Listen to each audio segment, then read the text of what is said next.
My feelings on the new rail fares and increase. As a commuter, I think it's really unfair to have to pay an extra 3.1% on the rail group delivery group for the operating companies. Considering we've had difficulties with the timetabling from last year, to have an increase of 3.1% on top of that, that's almost like a slap in the face for commuters, and I think it's actually too high. If anything, commuters should be getting a refund, not being asked to pay an extra 3.1% on their rail fare. This, of course, is due to the government policy of selling off and franchising the National Rail the past few years ago. So now we have a situation where the railway network companies are all competing with each other for the main lines. In particular, the main line between London and Brighton, and the main line between London, Manchester, London, Newcastle.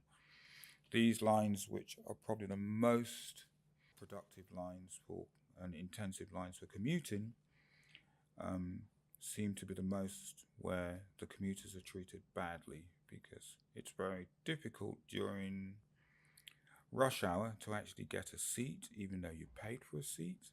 And I know for a fact that the problem with the main line and the engineering works on the Brighton to London Thameslink line is because of the rolling stock, which again, because of the nature of having franchise companies all bidding for each line, they all have different rolling stocks, which is very unusual, as in most countries abroad where the rails are nationalised, they have one set of rolling stock, so the gauges on the lines are all the same. So the problem really lies with the government selling off the franchise earlier.